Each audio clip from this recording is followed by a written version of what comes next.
எல்லாரும் மனசுல அதுதான் இருக்குது. வயசானவங்க நாளைக்கு சாப்பிட்றாங்க, அவங்க வாயில கூட வருது. ஒரு சான்ஸ் குத்து பார்க்கலாம், இந்த தடவை அவருக்கு வரட்டும், கெளிப்பாரு செய்வாருன்னு தான்.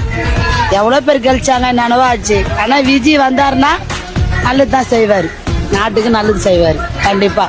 முன்ன பொம்பளை பசங்களுக்கு நல்லா பாதுகாப்பா இருப்பாரு அவரு. அவரெல்லாம் குறைய சொல்ல முடியாது, எதுவுமே செய்ய மாட்டாங்க. இப்ப ரோடு போடுறாங்க, தண்ணி இது பண்றாங்க, காவா இது பண்றாங்க. அப்ப விஜய்க்கு பயந்துன்னு அவங்க செய்யறாங்க. அதுக்கு முன்னாடியே செய்யலாம்ல, அது செய்யவே இல்லை அவங்க. இப்ப எங்க அவர் வந்துட போறான்ட்டு பயந்துக்குன்னு அவங்க செய்யறாங்க. ஆமா, அவர் எங்க வந்துட போறா அவங்க பயந்து தான் செய்யறாங்க.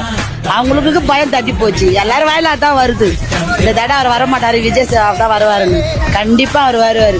கூட்டாளி கீட்டெல்லாம் வேணாம், அவர் தனது நின்று அவர் கழிப்பாரு. அவருக்கு பொம்பளை ஓட்டே நிறைய உயும். ஜென்ஸ் இல்லாம லேடிஸுங்கள நிறைய பேருக்கு உயும் அவருக்கு.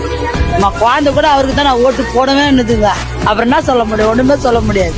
நான் கூட அவருக்கு தான் ஓட்டு போடுவேன், நான் ரசிகர் தான். இருந்தாலும் சொல்ல இப்ப இவர் கலைஞர் ஆட்சி ரொம்ப அநியாயம் பண்றானுங்க. ரொம்ப போலீஸ்காரனுங்க மாதிரி இல்லாம ரொம்ப அநியாயம் பண்றானுங்க. ரவுடி பசங்க ரெண்டு திருடு போதுங்க, எல்லாமே தலைக்கெல்லாம் மாறி போச்சு இந்த கட்சி. அவர் வருவா இப்ப அதுக்கு முன்ன இருந்தாங்க, அவ்வளவு இல்லை. இப்ப இவர் வருவா, இந்த ஆட்சி வர ரொம்ப அதிகமா செய்யறாங்க.